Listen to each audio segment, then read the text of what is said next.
4, 3, 2, 1, and we are live. So what's up? First off, I want to say I didn't do it in the first episode. My buddy Gabe mentioned it to me. He was like, you may want to introduce yourself since you didn't. People watching your YouTube may know you, but if they're listening to you on podcast, maybe not. If you want to listen to this not on YouTube and save your data, I have links in the description below where you can check out the podcast. It's on iTunes and just about everywhere else podcasts are available, so you can check that out in the description below. But today I have somebody I've known for a long time, but I've never actually physically talked to outside of like the world of digital, and that is a sketch comedian that I know, sketch comic guy, correct? Yeah, sketch. Yeah, Scott Christophers. So just a little backstory. I met Scott via DDP Yoga, actually, correct? Oh, that's right. DDPyoga.com. Yep. Team DDPyoga.com, yeah. Team DDP Yoga, yeah. You used to log on there, and they had basically a chat room, and people would go in there and chat all the time. I think that's kind of dead now, I believe. I don't think a lot of people use it. They use like Facebook groups and stuff, but DDP has integrated most of their online platform into an app, which I believe has some sort of social media aspect on it. So. Yeah, that makes sense. I haven't messed with it in a long time, man. I kind of felt it, but that's been. I'm thinking we've had to have known each other for like 4 or 5 years now. Yeah. It's definitely been a while. So, and I know that. Do you still just? I mean, we might as well start this off with this since we're talking about it. Do you still do any kind of DDP yoga or anything? Yeah. Okay. So, I was doing it 4 or 5 years ago, back whenever we had met online, and I got sick and I kind of fell off the wagon. And I remember you posted about being sick a couple of times. Yeah, I had I got a cold, and I just, because I'm a guy and I'm a man and I just power through colds, and I'm no doctor. Right. The cold ended up turning into an infection in my lungs. I ended up being hospitalized for a while. So now I go to the doctor because I'm smart now. No, I understand that. Yeah, I got real sick, and then fell off the wagon. Just got real depressed and was binge eating a lot, and I ballooned right back up to about where I started. It was 278, almost 280 pounds. So, but I'm not that now because I got back on the wagon, but not necessarily with DDP Yoga. Just kind of being inspired by some people that I listen to and talk to. You had mentioned on your first episode that I actually just watched in preparation for this. You were talking about how you were inspired by Joe Rogan. I listen to him pretty much religiously. Yeah, so, he's the man. Yeah, he is. And just listening to, really hard to listen to people like that who are so dedicated to listen to them and not be motivated to get off your butt and do something. So yeah, I've been losing weight again. I'm back down to about 224 pounds. Dang, that's awesome. So I'm, down to about 50. Thank you overall. But all of it for because I'm a cosplayer. I had one cosplay I always wanted to do. I'd never done it. It was Superman, and I just had to get there. And I'm still working on it. I want to hit 200 flat before I do that cosplay. But feeling real good about it. Yeah, that's cool. And I know that you do cosplay, and I know that, which I actually was looking at it just a little bit before we got on here, and I know you have a YouTube channel, Jokers and Propaganza, and I know Scott actually did a really good series. If you get a chance, go check it out on YouTube. He did a series. It was called Group Therapy Arkham, and it was obviously Batman related, and I thought it was a really, really cool series. And I think you only did like 5 episodes of it. Yeah. But so you can talk about that. Go ahead. Yeah, we the idea behind this series was we wanted to do something along the lines of like The Office or Parks and Recreation, where you had this mockumentary style, but we were going to take a look at these Arkham villains and break them down as characters, and really get like an intimate look at them that you don't really necessarily get with a lot of what you see in movies. So we really wanted to take our Joker was based largely off of Heath Ledger's take, because I think at the time it was like 2011, so Dark Knight was still pretty big deal. Right. We recorded 5 episodes, and we had like you hear about there's a show Always Sunny in Philadelphia. They had recorded a pilot on a budget of $100. We recorded our entire series on a budget of no dollars. We made our own costumes. There was no lighting essentially. We used light bulbs that were in my house already. A little handheld camera that I believe one of us had bought from Walmart. But the interesting thing is that this series, there's people that see us at these conventions where we do our live performances all these years later, and they're still asking us when season 2 is happening. Yeah, because it's been like 2 years. It has, yeah. So what happened? That's YouTube time, so it could be close to 3 years. You know how they don't have like a 2.8 or anything. Yeah, it's closer to 3. But what happened is Rachel, the girl that actually played Harley Quinn in our show, moved about 2 hours away. And when your budget is $0, you can't necessarily pay your actors. You can't give them gas money. Right.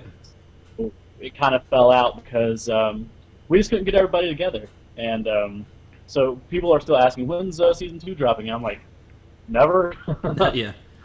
It was definitely a fun thing, you know, because I always appreciate when people look at something that I made, you know, some art that I did, and they're like, hey, that was real special.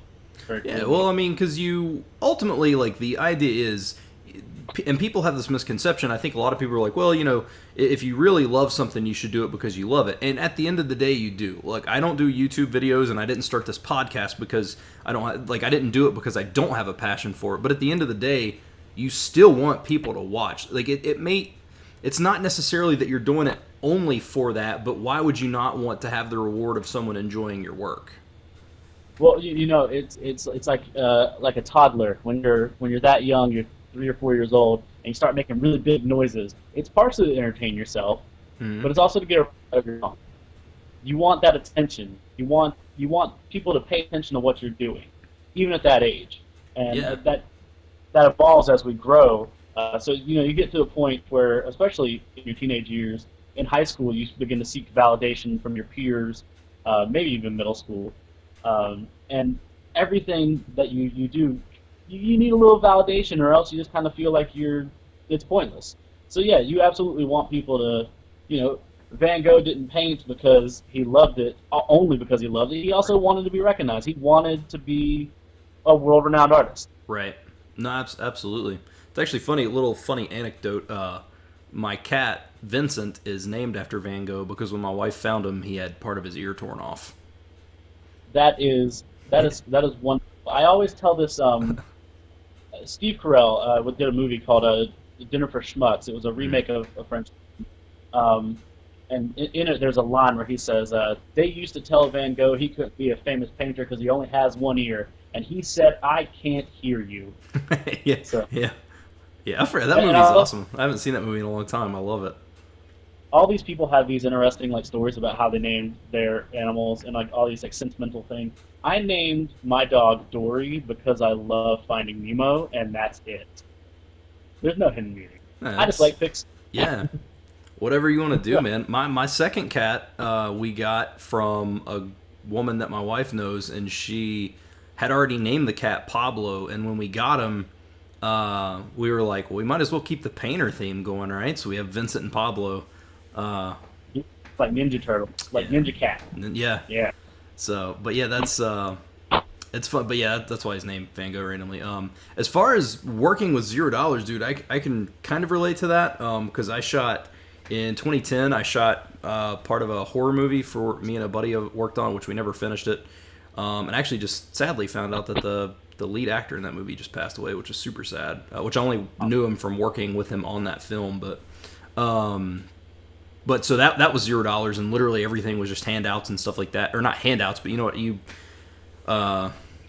know what I'm saying? Like it's all, hey, do you want to? Yeah, you want to chip in? Do you want to help out? That kind of thing. Yeah, and you know that's kind of been that's kind of how you have to do it, especially when there is no budget. You kind of have to just rely on people's talents and their ability to pull things together. You know, I've been involved in multiple productions where there was either no or very little budget, and that's where you begin calling in all these favors. Mm-hmm. And how I got into acting actually is funny. I used to work at a haunted attraction, Crazy Valley Spooky Woods. It's big, nationally renowned haunted attraction.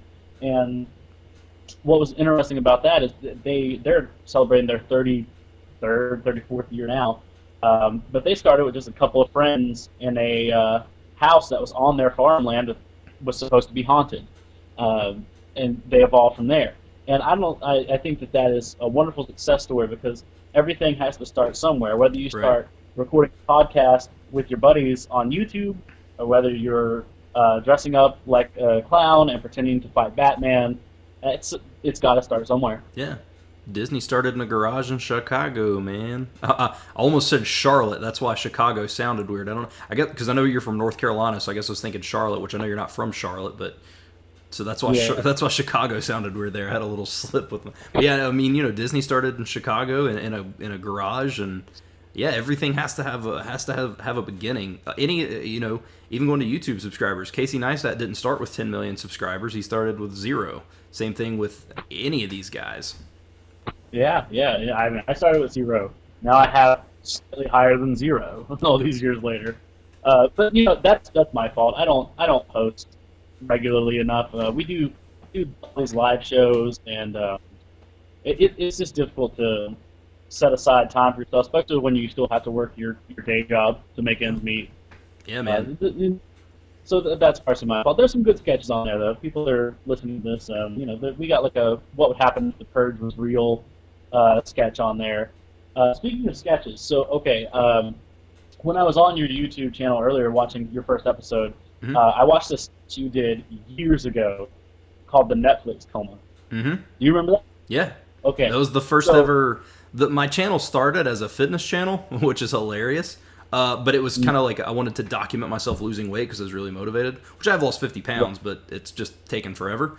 And then one day I was coming home and I was like, I have an idea for a sketch. And it literally just on the way home hit me, drove home, filmed it. And that was the first ever, that was when my channel started branching out and becoming like an entertainment channel.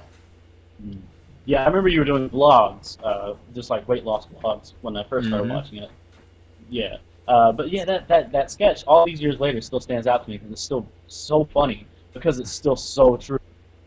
Dude, I do it every day.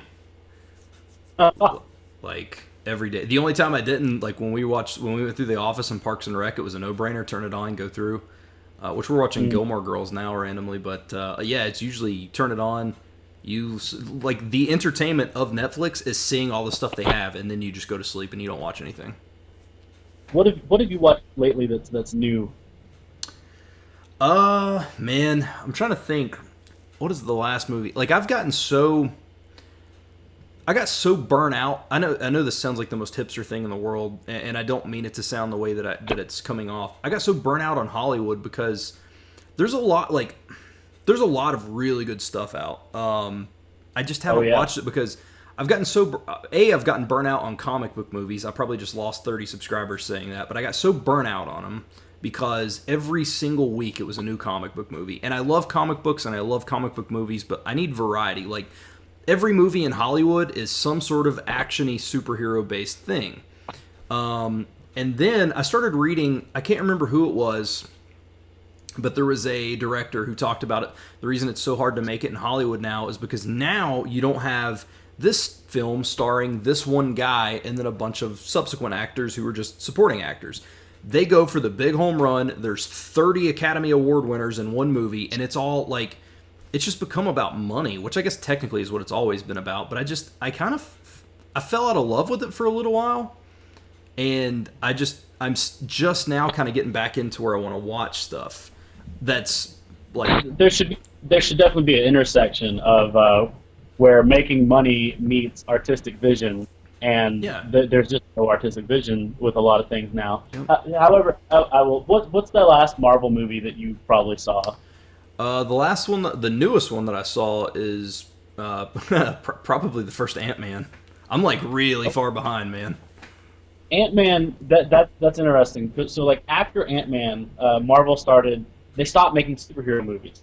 Disney's not making. They're making movies that have superheroes in them. Right. So Ant-Man and the Wasp is a romantic comedy. Right. Yeah. Spider-Man Homecoming is a throwback to the 16 Candles, Breakfast Club, 1980s teenage angst films. It's interesting because those movies have begun to evolve because I feel like people are tired of straight up superhero movies. That's why Justice League was a failure. Nobody wants to see a superhero movie. We want to see a movie, and we want to see characters. Yeah, and superheroes are cool, so let's have some superheroes in there. But yeah, I'd say that just give it a shot. Looking at it objectively. Next time you think, yeah, I'll watch Spider-Man: Homecoming. I think maybe it'll. No, actually, now that you said that, I did see Homecoming. I did see Spider-Man: Homecoming, and I liked it a lot, actually. Yeah, I think looking at it objectively like that gives it a whole different spin. And even if you're burnt out on them, at least looking at it that way is a little bit better than just man, another superhero movie. Yeah. But yeah, what you were talking about though, where artistic vision, what I mentioned, where artistic vision meets making money. When I first really started the group therapy Arkham, the idea was, man, we've got all these followers, and we're not really doing anything online because we were doing the live shows.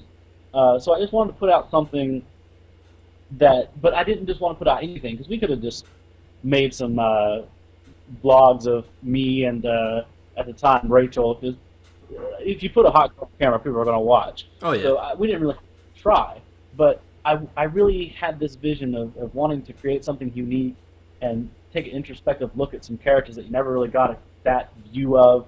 And so we created Group Therapy Arkham. I'm actually working on a new series now that I don't want to give too much away, but it's called Marks, and it's about 3 massive professional wrestling marks, which people who aren't wressling fans watching this or listening to this, a mark is somebody who's like super into it. They really just know everything about it. They're essentially a super fan. Yeah. These super fans for professional wrestling living together, and it's going to be kind of a niche thing because there's going to be insider terminology, but it's a project I'm really passionate about. It's a massive professional wrestling fan. Now, so hopefully that'll soon. Did you ever see Kayfabe, a fake real movie about a real fake sport or something like that? Did you ever see that movie? Yeah, no, I did, yeah. Yeah, that movie ruled. That's when you were talking about that, because I love stuff like that. I wish more people, and I know that wrestling is very niche-y. I don't know if that's a real word, but like a lot of people either hate it or love it, man. And if you love it, people tend to hate that you do. But I love stuff like that. I read kayfabe news anytime an article comes out. I tend to stay away from dirt sheets because I don't like. Part of dirt sheets, like I think if people would stop reading dirt sheets, that it could bring some of the magic back from when you're a kid. I went in Greensboro 2 weeks ago. It was the Raw before SummerSlam when Ambrose returned. I was at that Raw. I went down there. My buddy Justin bought tickets and was like, "Hey man, I want you to go." So we went down there. Super awesome that he hooked me up, and great seats and all that stuff. And Seth is out there cutting his promo at the end, blah, blah, blah. Oh, I should have a lunatic in mind. And I was like, is Dean Ambrose here? What is happening here? And it kind of brought back that magic. Wrestling's already so predictable, why do we read dirt sheets? You know what I mean? Right. And seeing Ambrose return, surprisingly, it brought back that feeling of when I was a kid. I didn't know that was going to happen because I don't read that stuff online anymore. Right. But, any form of entertainment is going to be like that, where if you read everything that's posted online about it, you're going to know everything before it happens. Right. Try to not even watch trailers anymore. Yeah. Because trailers give away most of the movie. Yep. Well, and you end up having 10 different versions of a trailer. Like, it'll be like, oh, here's Red Band trailer number 47. And it's, at that point, you've seen the movie. It just almost like it's been edited by Quentin Tarantino. So I like to go into things kind of blind. So as far as wrestling, I've stopped reading dirt sheets. I do listen to podcasts, but only I listen to Something to Wrestle, which is Bruce Pritchard, mm-hmm. and 8 Weeks, which is Eric Bischoff, because that's my favorite. If there were 3 people in a room, and the good Lord Almighty said, you can only save one of these people before I fill this room with water, and it was Jesus Christ, Eric Bischoff, and my girlfriend, I'd save Eazy-E. I'd save Eric. That's That's not true. dude. No, I understand what you're saying though, man. Because my favorite era of wrestling is basically September 4th, 1995, the day that I think it was September 4th when Nitro started. I was trying to sound all smart with the date, and then I started second guessing myself. It was September, but when Nitro started until honestly about January to February of 1999, WCW Monday Nitro, that is the best wrestling program, period. I am very, very opposite on wrestling when it comes to opinions. I tend to think that the Attitude Era is just a touch overrated. That's Oh just yeah, me. no, absolutely. Yeah. I think that we're blown away by these large personas, your Austins, your Rocks, your Triple H, your Shawn Michaels, your Undertakers, your Mick Foley, or your Mankind's, or whatever gimmick he was running that week. I think we're so overblown by the characters that we forget a lot of the garbage that happened in that era. The sexual chocolates, the PMS. You remember PMS with Terry Runnels and Jacqueline and Meat? Meat, yeah, Sean Stasiak. Yeah, dude. What just a bunch of sketchy garbage, man. I can remember an episode of Raw when Goldust was cross-dressing and he had that blue thing on and he got in a porta potty and Austin pushed him over in the ring. Like, dude, there was a lot of trash. And I don't mean trash like, oh, that's gutter wrestling. I mean, like, who's writing this? This is terrible. Bro, I wrote the whole thing myself, bro. I invented the Attitude Era, bro. The finished Stone Cold, that was all me, bro. The porta potties are extreme, bro. They're extreme. It gets ratings. Yeah, no. That's why we do it. It gets ratings. Yeah. Yeah. Dude, it's funny. But the reason I was asking you earlier about what you've watched that's new. Have you watched Glow? No, I haven't watched it yet. I know that they're on the second season now, but I haven't even watched that. And I love wrestling, and I haven't watched that. I had, as a wrestling fan, I go through like periods of where I'm like completely enamored with the sport, and then I just withdraw from it pretty much entirely. And I was on a pretty long hiatus from being an avid wrestling watcher. And then I picked up Glow and started watching it. Oh man, that show is so good. So essentially, they obviously take liberties with the story, right? And they create characters. It's very, very loosely based on the actual story of Glow. It's like how the Texas Chainsaw Massacre is quote unquote based on true events. Yeah. Yeah. So, right. But it's still very good, and I think that it's turning a lot of people on to pro wrestling because they're seeing it. That everybody's in on it. A lot of people you'll go online and you'll like write something about wrestling, and somebody will be like, wrestling's fake. You know that, right? Like everybody over the age of 5 knows it's fake. Yeah, 100%. But so is everything else on TV, like The Walking Dead. Not fake. Real. Like you can tell there's not really the zombie apocalypse because the yards are perfectly mowed. Yeah. Yeah. So you think about it. Man. Glow. I don't know if they touch on it in the show. Did they touch on Sylvester Stallone's mom being one of the largest investors in it? No, they not yet. I just found that out recently, actually. My buddy Stevie, you and I were talking, and he was telling me about that Sylvester Stallone, his mom, for whatever reason, was a huge investor in Glow. Yeah, I never knew that. Yeah, that's weird to me, but it's cool.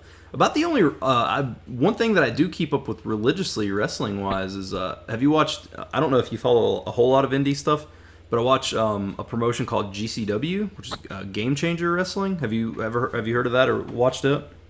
I've heard the name kicked around on forums and stuff. I haven't watched any of it.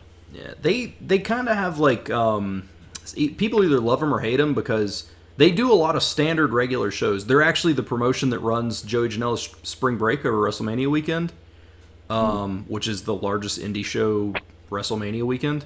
Right. But a lot of people don't like them because they also run death matches, and that's like a super black eye on wrestling still for whatever reason. Yeah. I mean, I personally like them, but I also fully understand the hatred of them. But I think that people still have the mentality of what they were in the early 2000s as to where, like, death matches used to be people would have weapons and wrestle around the weapons, but now, or they would wrestle to the weapons to do the spots. Now it's a wrestling match, and then weapons just kind of get introduced naturally as they get to, like, they're part of the match. It's not just, oh, let's go crazy spot to spot. Like, it's actually a wrestling match. But again, I understand the black eye, so I if somebody starts trashing on it, I'll just be like, nah, dude, it's okay, just give it a try. Oh no, okay, I understand your opinion, and then just move on. But out, because my biggest grievance with ultra-violent wrestling is that there's no psychology, there's no storytelling. There is now. No selling. But yeah, so I'll definitely have to check that out, because I'll recommend, like, I'll send you some stuff in Messenger, like, that's not, like, just brutal for the sake of being brutal. Like, it's not like, all right, what do we have next? Oh, we have some dude getting hit in the stomach with a weed whacker for literally no reason. Like, there's... If I could recommend one, just even for the people listening, like, Joey Janela versus Ciclope from the Untouchables from, I think, June of this past year, is psychology to the T. It feels real, and it's amazing. See, I come from a era of wrestling fans from, like, the mid 1990s is when I really got into it.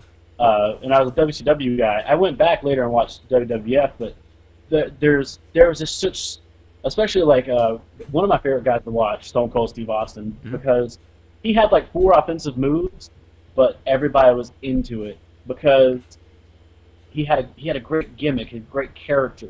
Yeah. And I think that's largely what's lost in wrestling right now. The reason nobody cares about Roman Reigns is because his character is that he's the face of the company. Nobody cares about that. If Stone Cold Steve Austin had come out to the ring and said, "Listen here, we'll be the world champion because I'm the face of this here company. I want to be on the video games, want to be on the posters, want to be on..." Like, nobody would have cared. Yeah. Nobody would have cared. It's like The Rock is the movie star on the planet because he started as a great character. Yep, I agree completely, man. I think characters are lost, which is funny because it's like the more that wrestling gets out of characters, I feel like it's funny because what a lot of MMA fans make fun of to me about wrestling is actually what MMA is. You can't tell me Conor McGregor is not a 1990s wrestling character with stories written for him. Oh, yeah. Yeah, absolutely. Like, you can't tell me that. And if you believe that, you are feeding into it just like I did to wrestling as a child. Absolutely. See, the biggest draws in UFC history, okay, ever, Ken Shamrock, and that was, way back in the beginning, Brock Lesnar and Ronda Rousey. Ken Shamrock was a wrestler. Yep. Brock Lesnar was a wrestler. Ronda Rousey was a lifelong wrestling fan and now is a wrestler. Like, the whole, the only reason people say that, oh, UFC is so great and wrestling is so horrible is because those are the people that are saying, wrestling's fake and everything, because they don't understand that it's a spectacle. Yeah. It is a carnival sideshow act. It's not supposed to be a real fight. Mm-hmm. It's simulated. It's Shakespearean theater. Yep. Like, it's just, it drives me crazy. And UFC fans, and I will call out, I'm just calling out all your UFC fans that are watching this. Look, you guys have a very hypocritical fan base.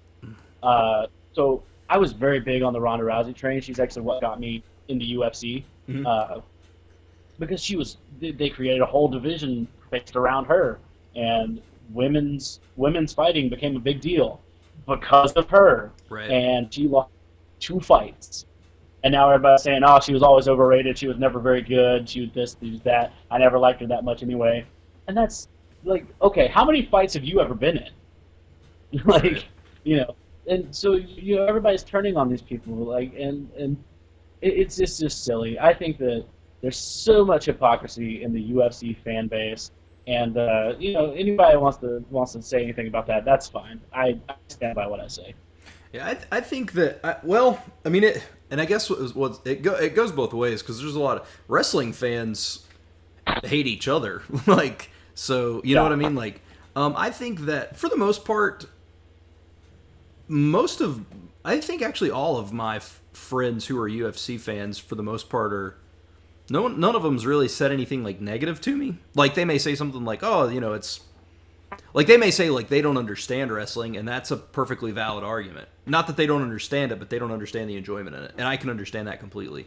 I've had people that I don't know like really well. Like when I worked at GameStop, I would have people come in there and they'd be like, blah blah blah, that crap's fake, it's terrible. And there's a difference in like saying, I don't understand that, it's not really my cup of tea, and being like, you're an idiot for liking a soap opera. Like there's a big difference there.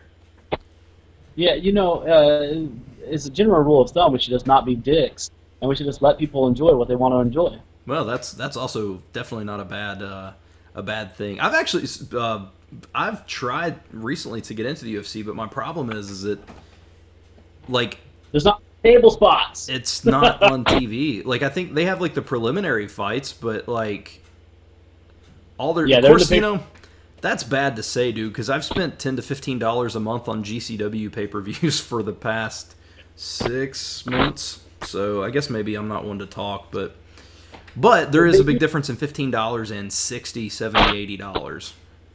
They do have like Fight Pass, but I don't know how much it is. I don't know if that includes the pay-per-views. See, that's what WWE is brilliant because they future-proof themselves. Yeah. Future-proof. Yep. With the WWE Network, they've got the Netflix archive essentially of pro wrestling at your fingertips for $10 a month. That's so brilliant, and UFC really needs to corner that market and do something like that. Yeah, I think so too, because the thing is, and this is the way I've always thought about it, is if a sorry, we were talking about, if a company in general, right? So let's say you have pay-per-views and they're $60. If you have 1,000, or let's say you have 100,000 people buy this pay-per-view at $60, or you have 2 million people buy it at $10, where have you made more money? Exactly. You're lowering the price to raise demand, and you're making up for that. You're making up the cost by lowering the price because you're going to make just as much money because more people are going to buy it. And honestly, if they're going to do something like that, they need to do it. They need to strike while the iron's hot, while McGregor's still around, because he's probably going to retire within the next couple of years. While you got Cormier, you got Lesnar's coming back. This would really be a great time to do it. Yep. But I think the problem is that Dana White's not a businessman. Well, I think I don't necessarily think he's a bad businessman. I mean, the dude took a company that he paid just a couple million and sold it for over, what was it, 2 or 3 billion that he sold it for? It might be in the billions. I don't know if it was quite that high. It might be. But he's lacking in that department. Like they need there's no reason not to have a monthly subscription service where you also get the pay-per-view. Because the thing is like, and MMA has become a lot bigger than what it was even 5 years ago. But I think that it's just, man, you got to get more eyes on the product and try to secure a TV spot. The reason wrestling is still around is because of the TV spot. Like, that's why people still watch it. It's not even, I mean, of course, a lot of people grow up with it and stuff, but it's available. Like, having it available and readily available makes people, I don't know, maybe not though, man, because our natural instinct, especially dudes, is just like, let's watch dudes fight each other. Like, we're very territorial. Like, that's in our genetic makeup. So maybe they're just relying on that. Like, people love Fight Club. People love to see people kill each other, so they'll watch this. And there's a very primal thing about fighting in general, and that's why people will always watch boxing. They'll always watch mixed martial arts. But I do think that it's a very male thing. I don't think that there's a very large female market in combat sports. And I'm not saying that women can't fight. No, there's never. And certain that Ronda Rousey could walk in this door right now and whoop my ass. Oh yeah, 100%. Yeah. And I'm not saying just you. I'm saying for me too. Like, yeah, absolutely. But so I'm not saying that. I'm just saying that the urge to fight, that urgency, that need to beat your chest and prove you're bigger and better than somebody, it's a very male thing. Yeah. So that's why, in males, we like convenience. We like things to be ready for us when we want them. So to have something you can put on your PlayStation, on your Xbox, on your Roku, and to sit there and watch it, even like I said, they've got Fight Pass, but it doesn't entail anything near what the WWE Network or even Netflix or Hulu. They really need to focus on that market because that's the way of the future, man. Television talking about having a television deal, television isn't going to exist in the way that it is now 20 years from now. Yeah, well, I can agree with that for sure. I can agree So with that for sure. they got so The thing is, it works on all scales. I don't know if you've ever watched a lot of CZW, but CZW wrestling promotion out of Philadelphia, they did a bunch of deathmatch stuff or in the early 2000s, and they're kind of changing now. They have a streaming service. It's $10 a month, and it's every show that they've ever done and the new shows when they come out. I mean, and that's on a promotion that's, I mean, it's not a huge promotion. CZW actually is what it's interesting. The connection is through one person, but CZW is one reason why I recently started watching NXT again. A number of years ago, I went to the ECW arena, which very famous arena. It was a little tiny bingo hall, but that was like wrestling mecca. Yeah, everybody wanted. Everybody wanted to fight in the arena. I want to say it was Cage of Death 10. I don't know which one it was. But there was a wrestler there who really caught my eye, and his name was Adam Cole. Bebe. Yeah. Oh man, he was so good. And of course, I've followed his career ever since, and then he ended up in NXT, and that's how I started kind of watching that again. So you went to a Cage of Death? Yeah, I was at Cage of Death. I'd say it was 10. That's awesome. What was I don't even remember the match card. I think Nick Gage fought Homicide, That's crazy. Because that would have been pre-dying in a death match and then going to prison, Nick Gage. Yeah. Wow. But that was kind of my foray into CZW. I watched them here and there. Jon Moxley. I saw Jon Moxley live that night too. He wrestled. So that anybody doesn't know, that's Dean Ambrose now. Yeah. But, I bet was Drake there? Drake Younger? Do you know right off? Honestly, I don't recall. But I would say that's around that time frame. I want to say it was like 2011. That's probably he was most likely there, involved in some capacity. Old Drake, man. I can't believe he made it to he was a deathmatch guy, which he's just an official, but like it's weird that he made it. Yeah. And I mean that absolutely. In a good way. I'm happy. Drake deserves it. But how did he get in the door? This dude was just a couple of seconds away from allowing Thumbtack Jack to cut his finger off in a match. And now, dude, he reffed Rousey and Angle versus Hunter and Steph, was handpicked by Hunter to referee this match. It's the only main card match he's ever officiated, and it was at WrestleMania for the future owner of the company. How did this guy get in? Well, what's interesting, and I don't know if this was the connection that got him in, but apparently Road Dogg has been really introducing people to other venues of indie wrestling, CZWs and things. So I don't know for certain that was the connection, but I think that maybe has to do with it. That's possible, because I'm trying to think, like, the only connection I can see, and obviously he worked regular stuff too, but he's known for death matches. And I know that I'm sure he was in the same Tournament of Death that Ambrose was in, because Ambrose was in Tournament of Death. Because he took that Sawzall to his head. But I couldn't imagine just that one time and Ambrose is sitting backstage like, who would be awesome here?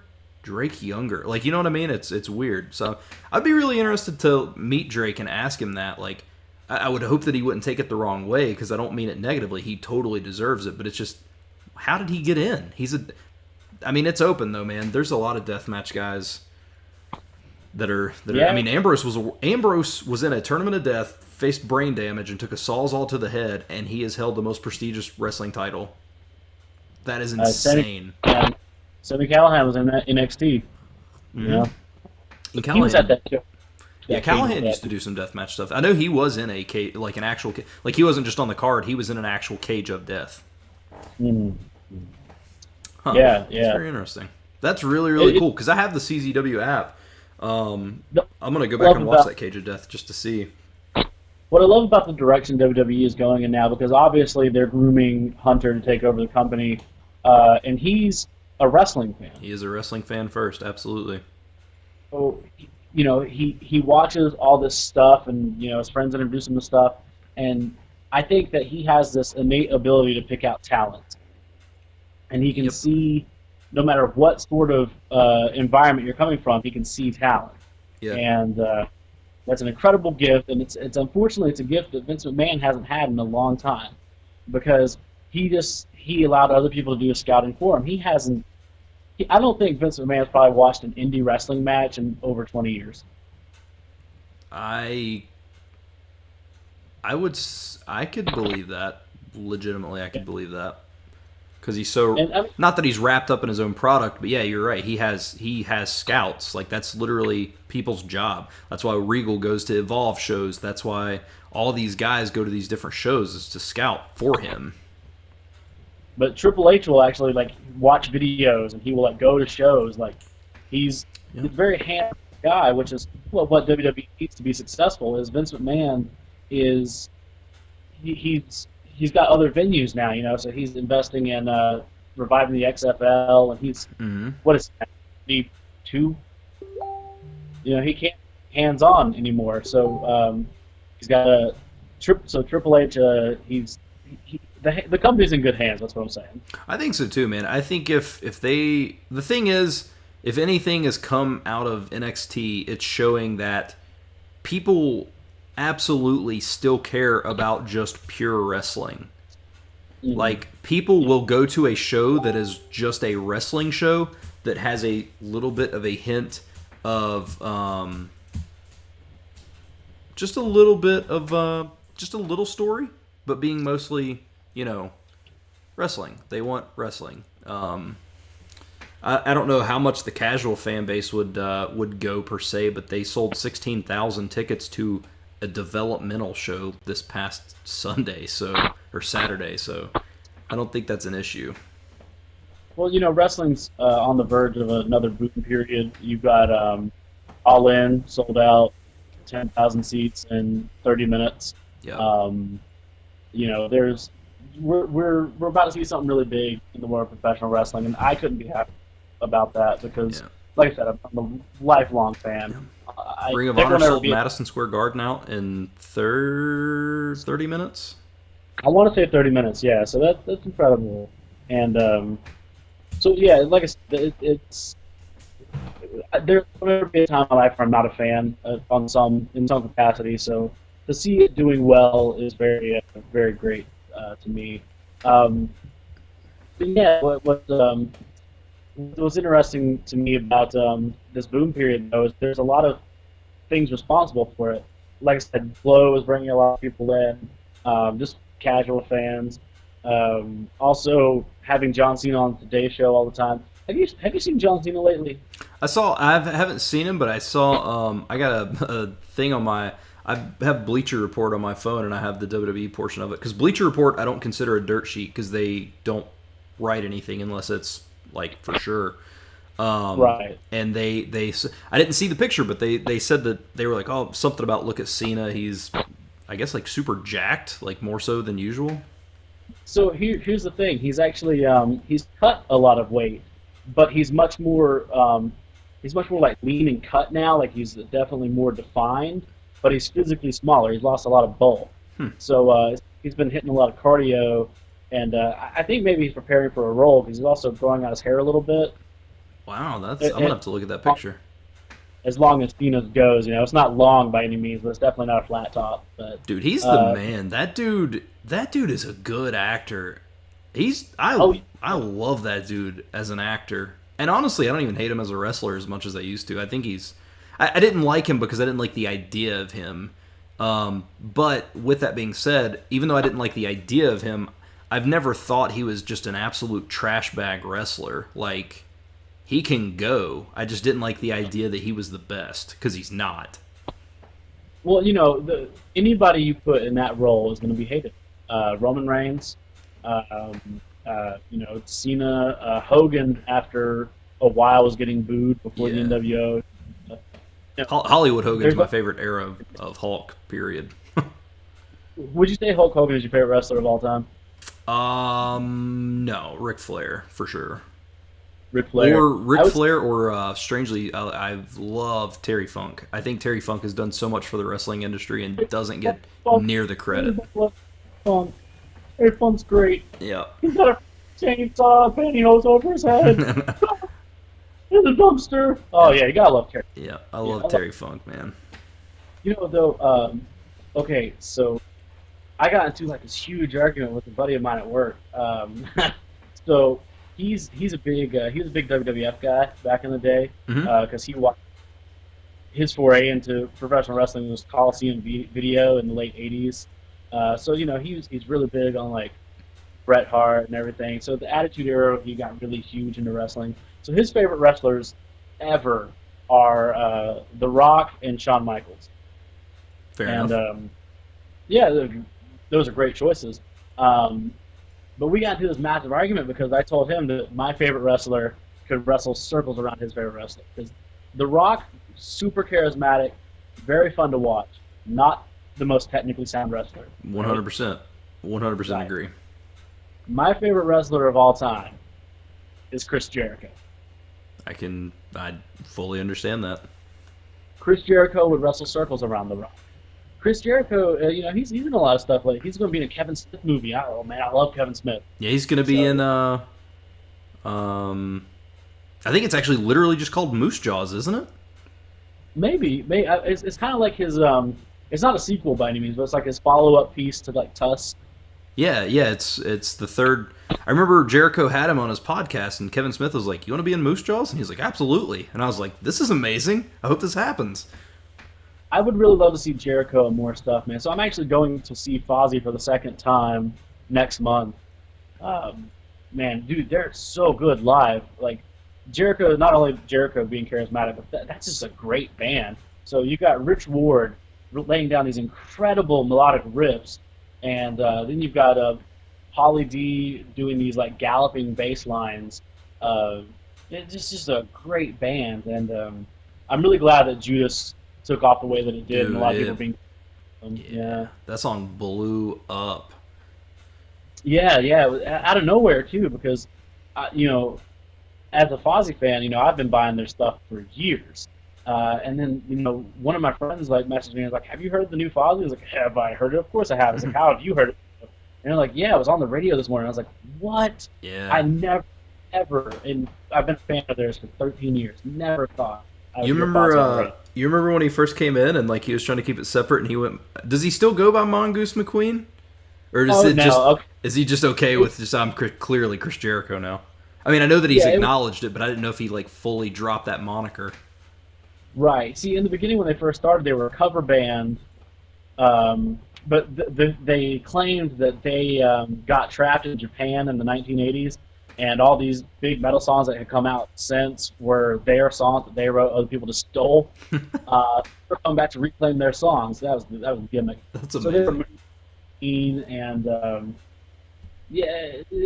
it slowly just evolved into original music and them making a serious go at rock and metal. And man, dude, they're just unbelievable group now. And like I said, they're my favorite band, and it's not just because Chris Jericho's lead singer. It's because, dude, their music is really good.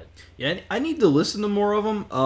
I haven't listened to. Of course, I don't listen to a lot of music. Like, I just don't like. It's not because I don't love music. Like, the only music that I listen to. My favorite band of all time is The Offspring. They're my favorite band ever. Has been since I think sometime mid-September 1999 when they released, or 1998. I'm sorry, when they released "Pretty Fly for a White Guy." Like, and not even that song. That song got me to buy Americana, the album that it was on, and then I listened to that and I was like, okay, "Pretty Fly for a White Guy" is completely different from all these other songs, but I love these other songs. And so then I started looking into Smash, Ixnay on the Ombre, Ignition. I had to have them all, man, and I love that band so much. Are they still touring? Yep, they sure are, man. They were actually I had a buddy send me a message. It was about 2 weeks ago. It was actually the week before Raw was in Greensboro, and he was like, "Dude, I just found out." This was on a Monday. He was like, "The Offspring is going to be here on Wednesday," and I was like, "Crap, dude. There's no way I can get off work for that." Like, and get off work the following week for Raw. And it was one of those things like I really wanted to go to Raw. It was the go home show to SummerSlam, but man, I wish I could have taken that time off, dude, because I've never seen them live. I've seen not a lot of bands. I've seen several bands, and I know that seeing The Offspring, which I mean, it's just a bucket list item for me, dude. And Dexter, dude, he's I guess he's got to be at least 50, if not in his 50s. I'm gonna look that up right now, actually, because they've been together since like 1980. Oh God, 3 or 4. They used to go by Manic Subsidal, and then they changed to The Offspring. Dexter. Yeah, what's interesting to me about The Offspring is the first song I heard of theirs was oh gosh, You're Gonna Go Far, Kid. Yeah. Mm-hmm. Yeah. That's the first song I ever heard of theirs, and then Dexter's I heard 52. Really? Wow. Yeah. Wow. That's amazing how there aren't football players that are still active in their 50s and 60s, but you have these rock stars that do it for this long. Yep. And these stage shows, and they're strenuous. And have you ever? I don't know if you play music or anything. Have you ever been on stage? No, I don't. Not for anything like that. Not for anything music related. I don't think have I ever really been on stage? I don't think so. I've been in a number of bands, and dude, it's so physical. Especially when you're in one of those high energy groups, like The Offspring or Fozzy. Everybody's running around all the time. It's very, very strenuous, and so I'm a lifelong Kiss fan. Yeah, I knew that you're a huge Kiss fan. Yeah, Paul Stanley's had hip replacement surgery, and he was talking about how the reason that he's still going is because he just loves it so much, and it's the energy that really keeps him going, and that's what keeps him young. This dude does not look 64 years old. If I was 64 years old and looked like that, I would be happy as fuck. Yeah, dude. Imagine how good he could look if he wasn't going through the stress and stuff. You know what I mean? It's crazy to think about. Yeah, it is stressful. It's super stressful performing. So we're performing next weekend in Fayetteville. So we're driving down. We do this show every year. It's at a library, massive library, but it's kind of like a community event for the city of Fayetteville. Fayetteville, North Carolina? Yeah. I think that's kind of close to where I'm at. So we drive out there, then we do the show. We go to the beach for a couple of days and come back. So yeah, we're going to go have some fun, but it's strenuous because even with sketch comedy, we have to write these things out, these ideas, and we have to spitball and get everything's got to be approved by me, because I'm our ringleader.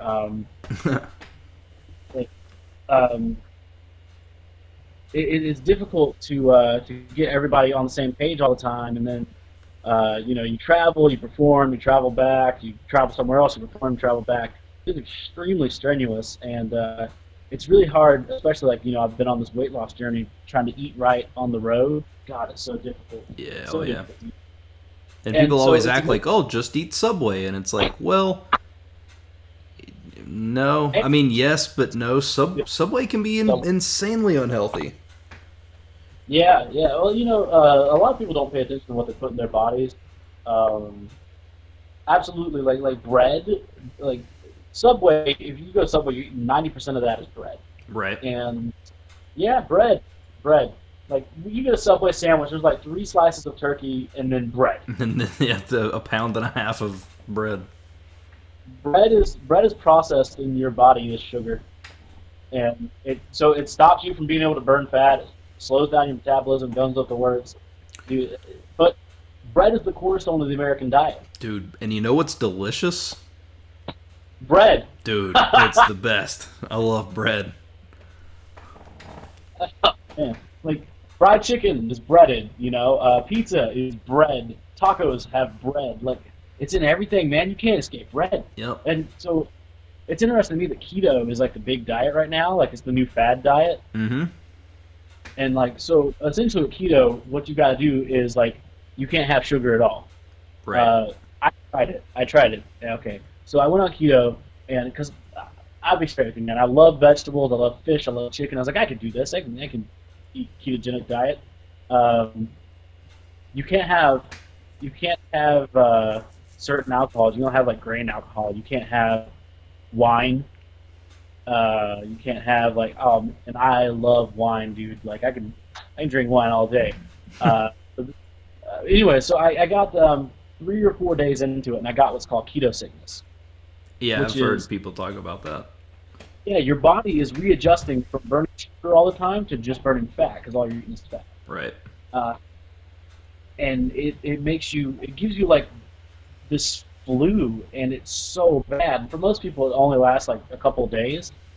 I was down for like a week, and after just a couple of days, I was like, dude, I can't do this. Like, Yeah. but apparently, after you get over keto sickness, you're fine. But I'm just a bitch, man. I can't get through it. No, I know what you're So saying. I have a buddy that did keto or did that, and he got sick, and he said he lasted throughout that week, and he said once he got better, he said it was perfect, man. I think you going to fad diet and stuff. I do think I can understand the fad diet nature of keto. I do think that some people can benefit from it, and I feel bad for the people who can benefit from it versus people who are doing it just as a fad, if that makes sense. Like I know, personally, I know a girl.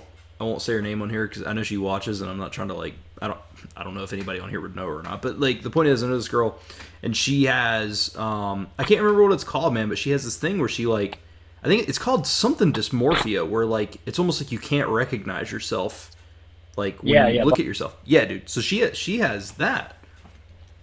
And so, dude, she tried everything. Like, she would try to get this fixed. Like, like, I want to be able to recognize myself and respect myself, or not respect, but you know what I mean? Like, I want to have this or whatever. And so, like, she even started changing her diet, and she went on a keto diet, and it fixed it. Like, I don't know if it had something to do with some sort of sugar intake, or I don't know. I'm not a scientist, so I don't 100% know, but I know that she no longer is affected by that.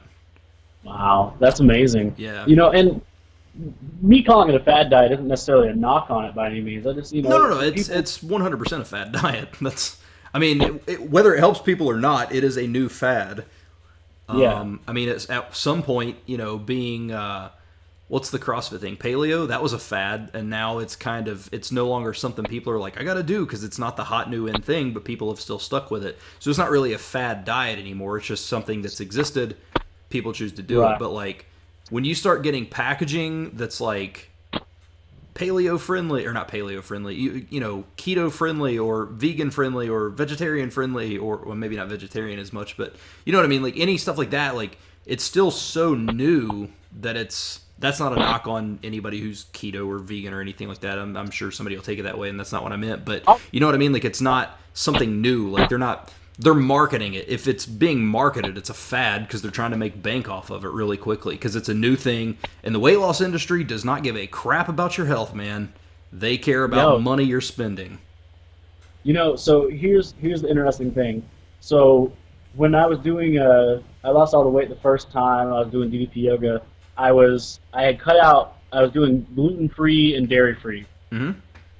Yeah, So because he's like that's like a big thing that he is all about, is getting rid of gluten and dairy specifically. I vividly remember that from the program or whatever it's called, like the brochure.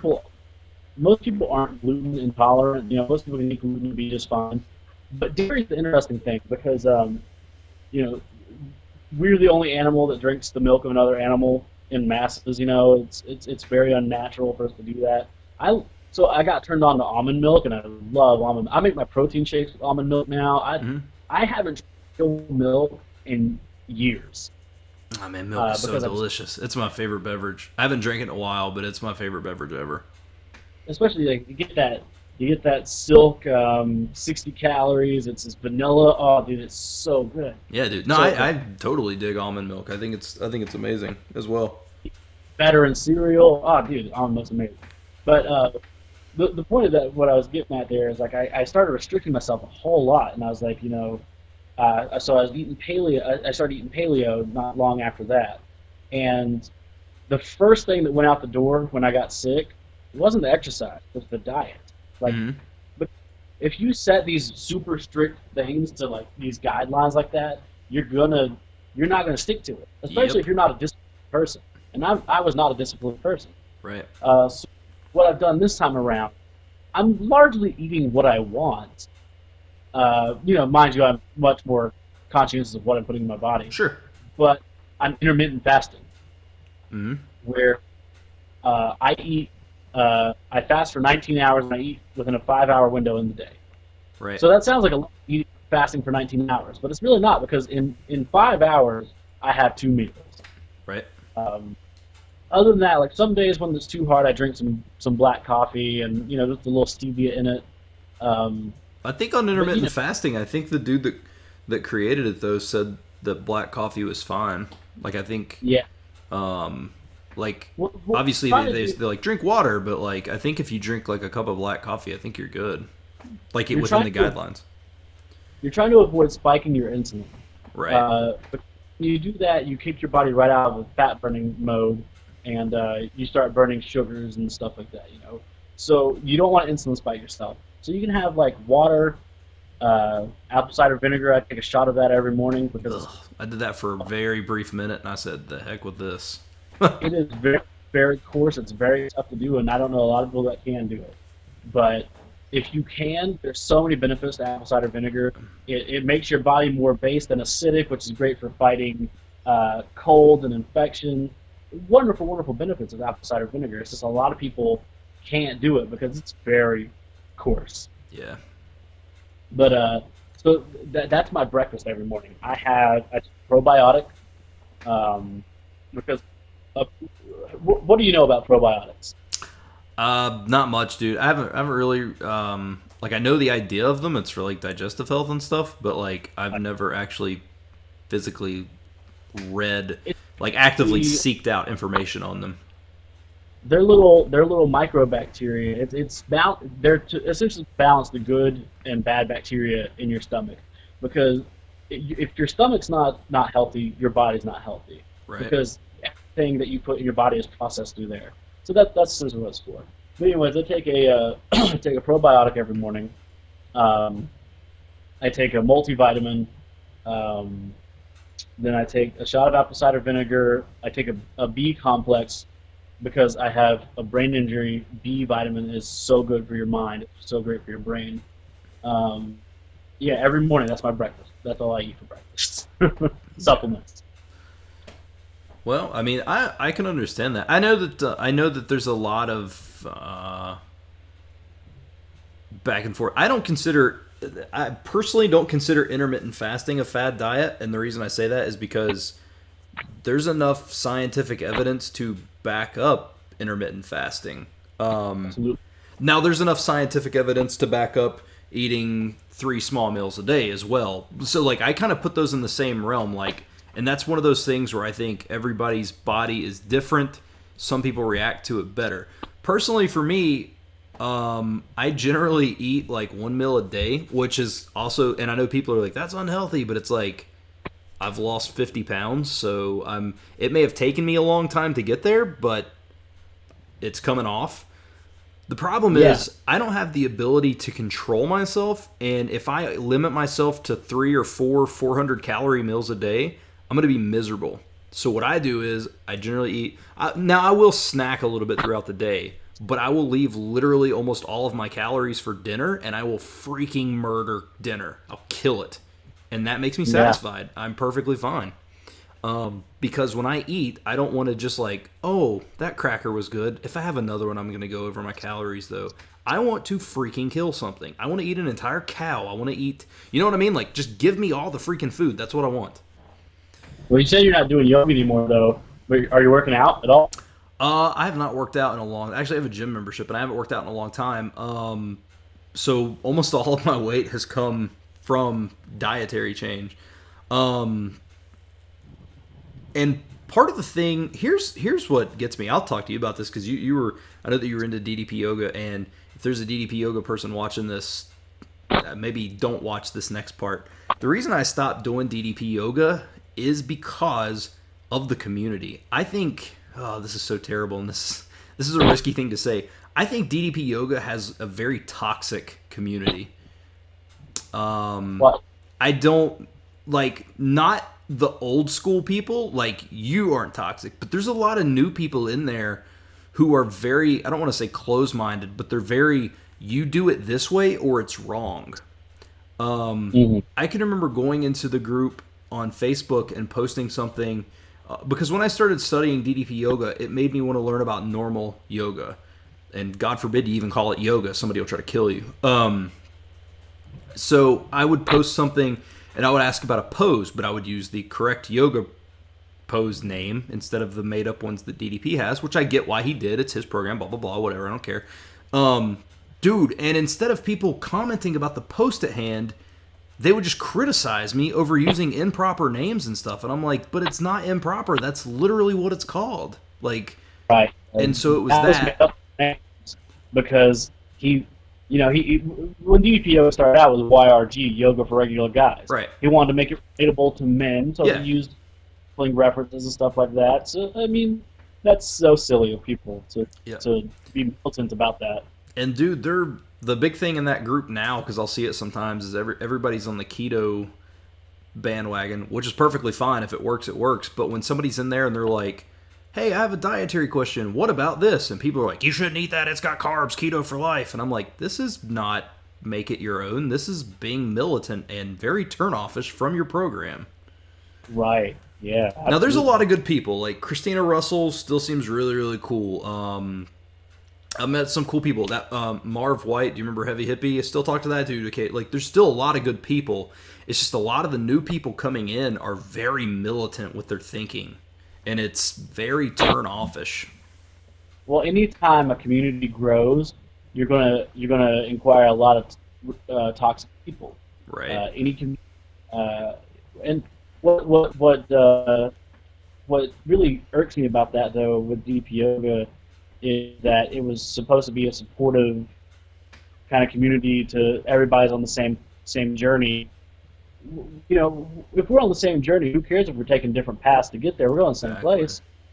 Oh man, so yeah, it blows my mind that people are so obsessed with one way of thinking, especially because health and nutrition, it's science, and science is always changing. We're always learning new stuff. Right.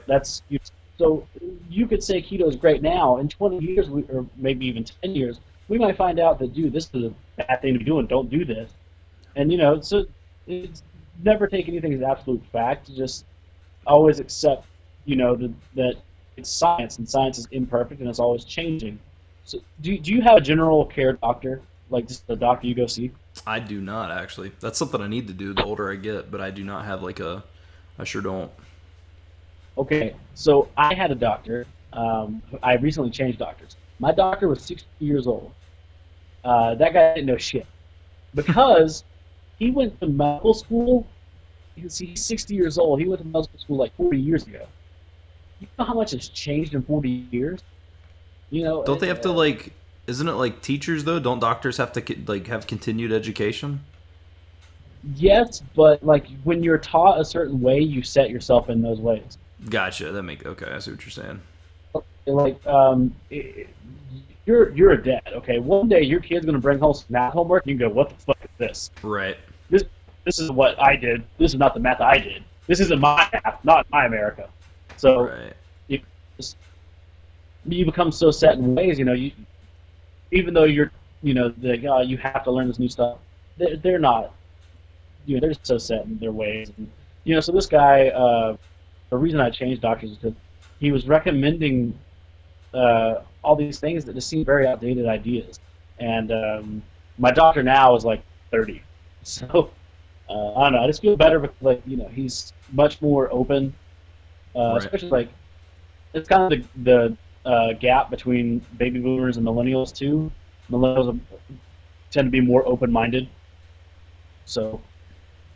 Okay. I mean, it makes sense. I see what you're saying. Yeah, I don't have a primary care physician at all, but I can see what you're saying. Like, it's, you know, because regardless of if things change, you're right. And the math homework thing really made it, because I know at some point my son's gonna come home and he's gonna be like, here's the homework, which I even know about it now because like my wife's a teacher and she's like, here's how we have to teach stuff, and I'm always like, what, that's not how you teach anything, you know what I mean? So I definitely see what you're saying from there.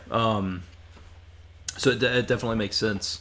And you're right. I mean, science is always changing. You know, I mean, I can remember a brief time in high school. When I was in high school, I can't remember what grade I was in right off. I was either in 9th or 10th. I remember going into school, and people were freaking out because they were like, "Oh my God, eggs are not as healthy as we thought they were, and please don't drink any milk." And this was for like a month, and then all of a sudden they're like, "Okay, no, they're actually good now." Like, so, I mean, like, it changed. Even just in that brief period where people were freaking out, and then they were like, "Oh no, okay, no, we were wrong. Sorry, it's all right." And I'm so glad that science, you know, they kind of 180'd on that, because I love eggs. I could honestly, if you told me the only thing I could ever eat again is eggs, I would be perfectly fine. Really? Oh yeah, dude, I love eggs, and they're really good for you. They're really good for you. That's a lot of people think. Yeah, a lot of people think they're not because of cholesterol, but like, there's good and bad cholesterol, and you know, it's just. But yeah, eggs are really good. Huh? That's interesting. The only type of eggs that I really enjoy are, and when I say enjoy, I mean just kind of like I like scrambled eggs. You know, decently, but I'm not a big egg fan. Like it grosses me out. You probably love this. Most egg people I do know love this. And like, my ex-girlfriend would do this, dude. She would take the egg and just basically barely cook it, and then take her toast and freaking pop that thing open and start running and like dipping her toast in it and stuff. And I just, the good stuff. Oh God, dude, it's so disgusting to me. Oh, it's so bad. I'll boil eggs. I'll scramble eggs. I don't like deviled eggs. I don't. Oh man, I can't do any of it. Oh, dude. I mean, like I said, I'll eat scrambled eggs, but that's about the only way that I'll actually eat them. And I kind of even have to be in a mood for that. I'm just not a big egg person. So, you know, I mentioned only eating eggs. Have you heard of the diet called Just Sides? Mm-hmm. Okay. Yeah. So, you start with potatoes, right? Yeah, potatoes. Then for like 2 weeks, I think 2 weeks, 3 weeks, I don't know. Then you add corn. Corn. Mm-hmm.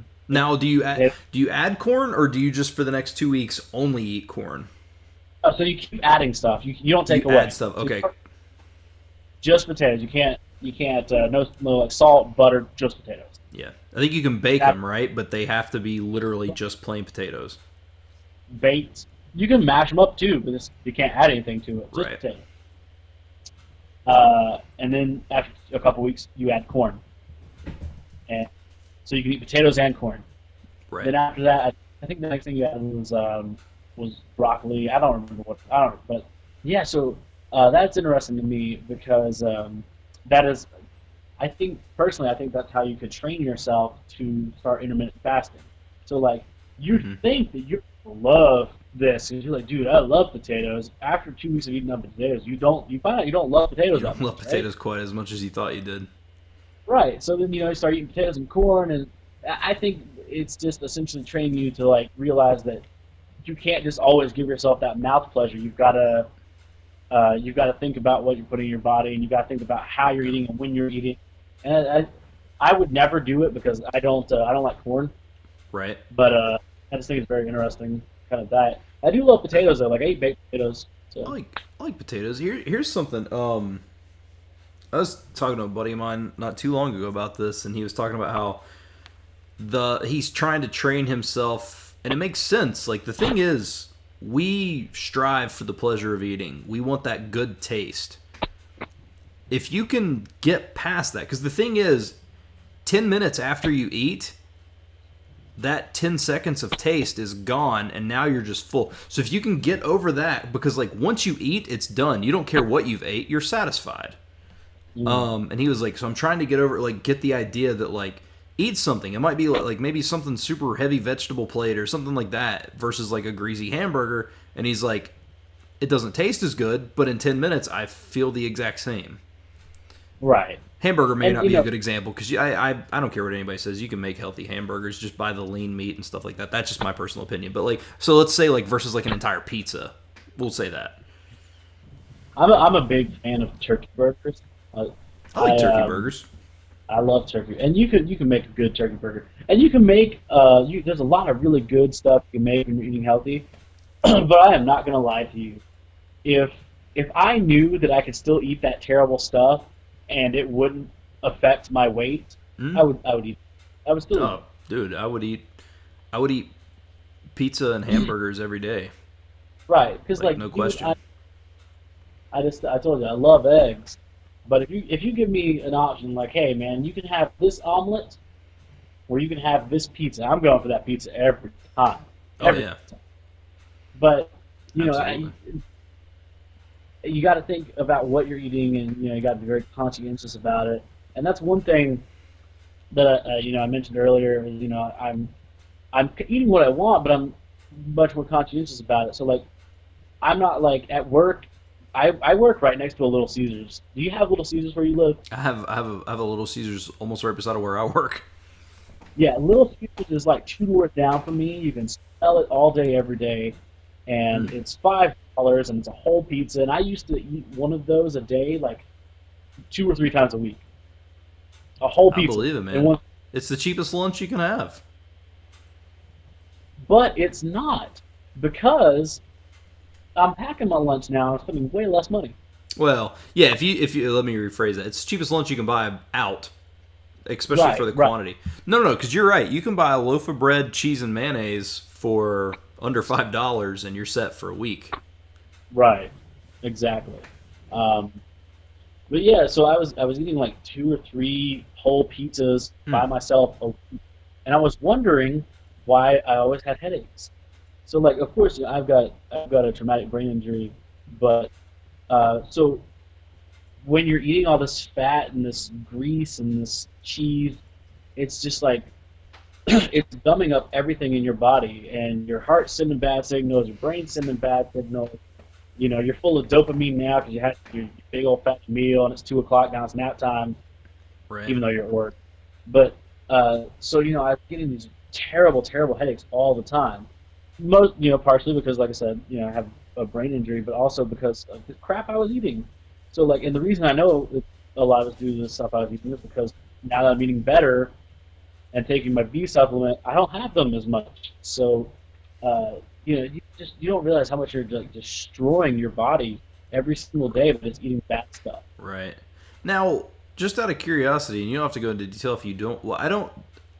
Have you posted about having anything? Have I missed that? I didn't know that you had any kind of brain thing, or is that something that's been around for a while, or is that a recent thing? So I was a 19-year-old kid working at a gas station, and I won't say the name of the place because Hmm. Um, but I was working at a gas station, third shift. Somebody had mopped the walk-in cooler because somebody had spilled beer in there or something, and they didn't put up a wet floor sign. They didn't tell me they mopped in there. So when I went in there to start stocking stuff, I slipped, and I actually woke up in the hospital. Wow. Um, yeah, it was a severe closed head traumatic brain injury to the parietal region of my brain, which is like right above your ear. It's like on the side of your head. Okay. Um, that affects a lot of things like language processing, cognitive ability, um, sleep cycle. So I don't know if you notice, I'll just like talk slower. I'll have to like think things out, you know, as I'm talking. Or sometimes, my friends will notice I stutter through something, or I just stop talking entirely until I can complete a thought. Huh. And the reason for that is because of that brain injury. So, and I've been, so it was actually, gosh, so that was when I was 19. And then, so to add to this, so I don't want to like make it sound like I got some sob story or anything, but so like to add to this, a couple years ago, I started reading this book. It was last year. Yeah, last year. Started reading this book by April Brooks Mendez, who you'll know Mm. wrestling is a. Yeah. Her book is called "Crazy Is My Superpower," and it's a book about growing up uh, with her mother and her both being bipolar but being undiagnosed. And I was reading everything that she went through, and I really related to it. I was like, man, I feel like these things that she's experienced are exactly what's happening to me my whole life. And so I got the courage to go to see a therapist, and was diagnosed with bipolar type 1 myself. So I've got a brain injury, and then I've also got a brain that doesn't send the proper neurotransmissions. So my brain's a little wonky, which is uh, I don't know. It's one reason that I decided, I've got to get in shape now, like because I'm 26 years old. I'm not getting younger. Uh, you're only going to keep doing damage to your body. And I was like, dude, my brain's already working against me. I can't have the rest of my body working against me too. Right. Right. So Yeah, yeah, and that's why I I know decided. that healthy eating and exercise and stuff can lead to like healthier brain activity and stuff. Yeah. That's And interesting. Yeah, so I knew that she wrote that book. I've not read it, but I know that like people love it, man. I've seen a ton of people post about it. and I'm not just saying this. That is honest to God. That is my favorite book of all time. It's No, I mean that it. good. Yeah, I You mean have if it, you need to get it. You just go to the library tomorrow. Just read it. yeah, I It's know so that. I mean, when you find something that especially if it's something you can relate to, man, it always has a. I mean, it's just I get it, dude. I definitely understand. When you find something that you can relate to, it definitely makes you care about it and stuff like that more. Yeah, no, I would definitely be interested in reading it. At some point, there's so many things I have to read right now. Actually, me and my wife started reading a book, and I read halfway through it, and I just haven't had time to read it again. And she's like, when are we gonna finish this book?" And I'm like, "Sorry, I've just been I've been so stinking busy, man." yeah, yeah, and that's one reason that I haven't been putting up much content on our YouTube page. It's been so busy with my day job, and because of the issues I have, I was prescribed a service dog and a medical alert dog, um, and we've been training her, and so between training her and working, and trying to maintain some semblance of a social life, uh, you know, hitting the gym, it's difficult to have time to really make content, and it makes me kind of sometimes feel like less of an artist because I'm not putting out content. But I know eventually I'll come back to it. It's just that, like it's really difficult to like create and also exist. No, I get that, dude. I get Yeah. that. You're probably making content more regularly than like Guillermo del Toro, Yeah. because that dude's Yeah. like, "Hey, I have 30 projects in the work," and then in 20 years, he's like, "Oh no, they were all canceled. Sorry, but I do have another thing coming out." Right. Yeah. I love So that and I dude. That's not a knock on that dude. I absolutely love that man. I think he's a fantastic filmmaker, but my God, does he promise a lot and not deliver? Oh yeah, absolutely. Um, so I'm actually doing screen tests next week for. There's a project that a buddy of mine, John, is working on. He thought I'd be perfect for a role in it, so I'm going to go do that. And then I would say that I'm going to start putting up some content here soon. I don't know when we'll put out marks because I want to have a whole season in the can before I release them, so that I don't promise dates that I can't keep. Hmm. Um, but we're doing, like I said, we're doing the Fayetteville show, and we're going to live stream it. So that's going to be a lot of fun. That'll be cool. And are we live right now? Has this been live, or do you No, record? no, You no, can't. pre-record. Okay, okay. Yeah. Because yeah, but yeah, I'm live streaming that. So yeah, people that want to hear from me, you think I'm an interesting guy, or anything I've said today is really neat. Check me out on youtube.com/jokers and propaganda. Or these guys, I don't know what the links are. Yeah, I'll give it to you. I'll put them in But the description and all that stuff. Yeah. So yeah, so look, go So, ahead, go ahead. Mark, just out of curiosity, do you have a specific amount of episodes? Like, do you have an overall story arc that you want to work with, or do you want to just like, do you have a certain amount of episodes that you would like to do in that like in a season or whatever? Absolutely. So I don't want to give away any like plot details like in Sure. the story, but we do have an arc that we've been working on, and I want to get 10 episodes in the can, 10 like a full season, 10. They're gonna be like I don't know, 12 minutes long. They're not gonna be crazy long. Yeah. So it's 120 minutes of content essentially in a season. Because I did group therapy arc from those 5 episodes, and I had a blast with that. But the thing with Marks is I'm going to be filming it essentially in my apartment. And I've got 2 really talented actors who are going to be in it, and I'm just very excited about it. But I want to have 10 episodes in the can before I release it because, like I said, like you talk about Guillermo, you can't just promise things and not deliver. I want to be a guy that, people that follow me online, they get what I tell them they're going to get. Right.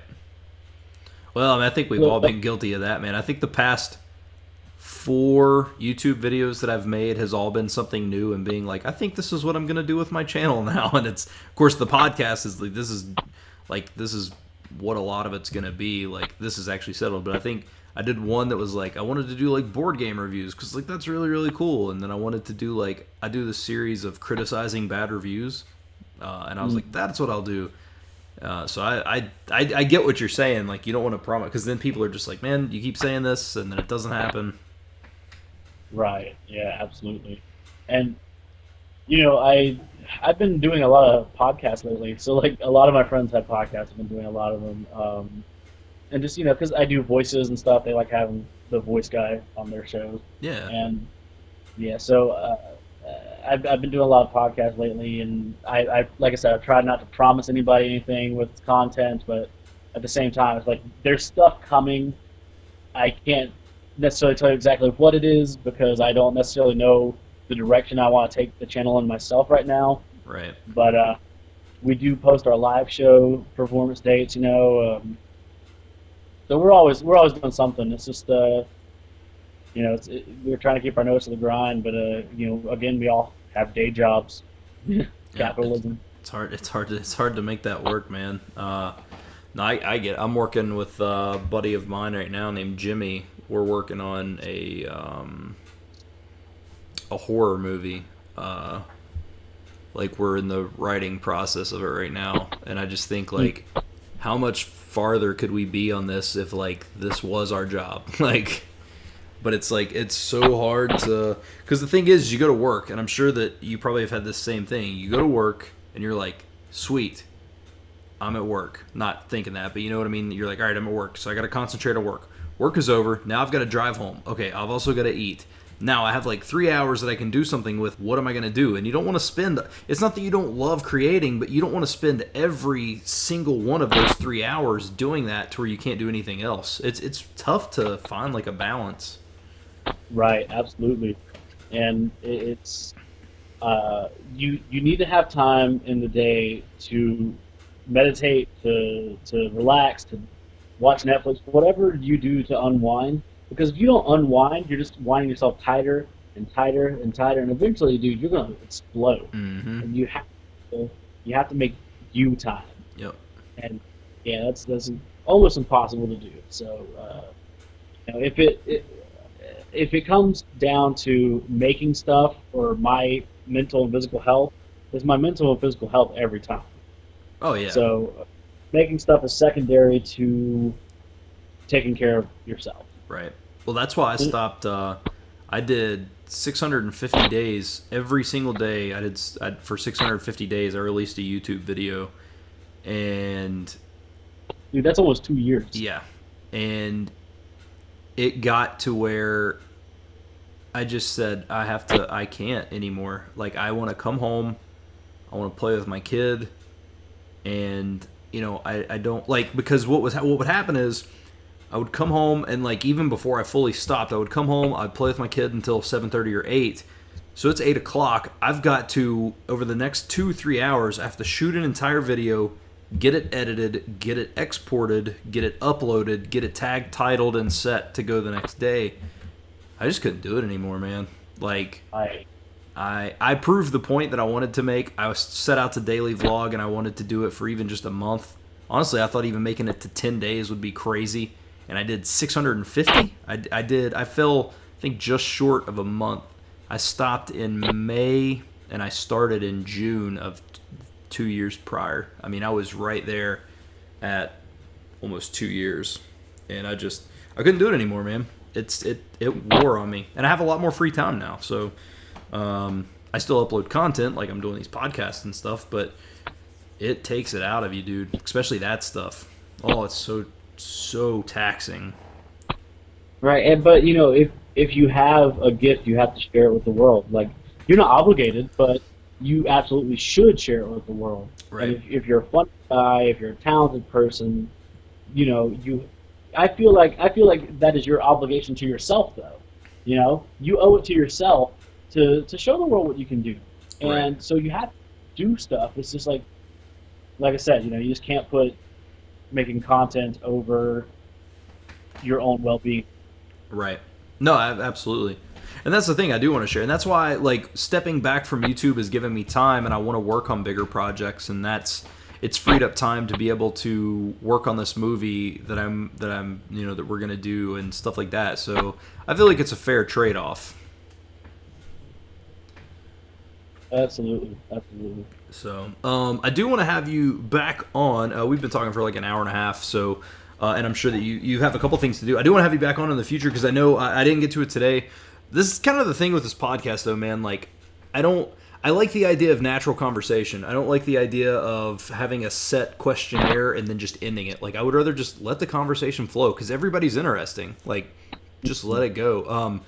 Next time, I do want to have you on again in the future, maybe a couple weeks or something like that. If you're free, because I do want to get into you do impressions and stuff like that, and which you even did a couple today, like when you were. I don't know if you're purposely doing them or not, but doing like your Austin imitation or whatever. So I'd love to have you on and just talk about going into a little bit of that, like voice acting and stuff like that, if you're down for sure. Yeah. So, but yeah, so definitely anybody listening, definitely go check out Scott's stuff, Jokers and Propaganda. I'll have all the links in the description below. If you're listening to this on iTunes or anything, I should still have links in the description below. I'm not sure. I don't remember if I put them in the first episode. I think I can. Anyway, this is still all new to me, so don't hate me. But yeah, go check out Scott. But next time I appear, I'll have like a little setup where you can see me. So Cool. Yeah, no, man, it's cool. I mean, still the early stages, man. I'm just enjoying talking to people and stuff like that. Like, yeah, it'd be cool if I made money doing this, but I just like talking to people, and if a couple of people get entertainment out of it, man, then that's cool. Absolutely. So, but definitely go check out Scott. Scott, thank you so much for coming on, dude. I appreciate it.